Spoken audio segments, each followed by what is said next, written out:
হরে কৃষ্ণ শুধু ভক্ত সজ্জন, আপনারা সয়াবিন তো অনেকভাবে খেয়েছেন। আজকে আমি একটা ভাজি করার রেসিপি আপনাদের সাথে শেয়ার করব।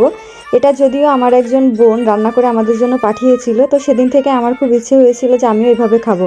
তো প্রথমেই বলি যে অনেকেই আপনারা প্রশ্ন করেন যে ভক্তি জীবনে কি সয়াবিন খাওয়া যাবে। তো একটা কথা বলি, ছোটোবেলা থেকে আমি দেখেছি আমার ঠাম্মা প্রসাদ ভোজি আমাদের জন্মের আগে থেকেও।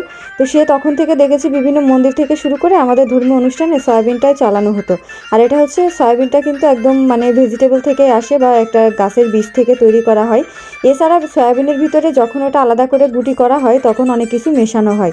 এখন আমরা যে সয়াবিনগুলো খেয়ে থাকি সেটা নিউট্রেলা এবং ফরচুন। এই সয়াবিনগুলোতে কিন্তু ওইভাবে কোনো কিছু মেশানো হয় না। আর সব মন্দিরেই কিন্তু এই প্যাকেটগুলো বিক্রি হয়, তো আপনারা সেগুলো কিনতে পারেন। এছাড়া লুজ যেগুলো বিক্রি হয় ওগুলোতে অনেক সময় ভেজাল থাকে, এই জন্য খেতে নিষেধ করা হয়। আর ইন্ডিয়ান যেগুলো আছে সেগুলো আপনারা অনায়াসে খেতে পারবেন। আর একটা বিষয় বলা হয়েছে যে যারা ব্রহ্মচর্য পালন করছে তাদের ইন্দ্রিয় সংযত করার জন্য শক্তিশালী খাবারগুলো নিষেধ করা হয়। কিন্তু আমরা যারা গৃহস্থ জীবনে আছি আমাদের পড়ালেখা থেকে শুরু করে কাজকর্ম সবই করা লাগে। এই জন্য আমাদের শরীরে সবচেয়ে প্রোটিনের যে অংশটা আসে সেটা কিন্তু সয়াবিন, পনির এবং দুধ থেকে।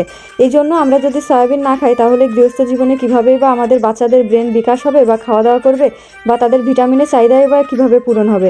এই জন্য যারা গৃহস্থ জীবনে আছেন তারা অবশ্যই খেতে পারবেন। আর তারপরেও যারা মানা করে তাদেরকে জিজ্ঞেস করবেন তাহলে মন্দিরগুলোতে কেন সয়াবিন খাওয়ানো হয়। যেদিন মন্দিরগুলোতে সয়াবিন খাওয়ানো বন্ধ করা হবে সেদিন থেকে গৃহস্থ ভক্তরাও সয়াবিন খাওয়া বন্ধ করবে।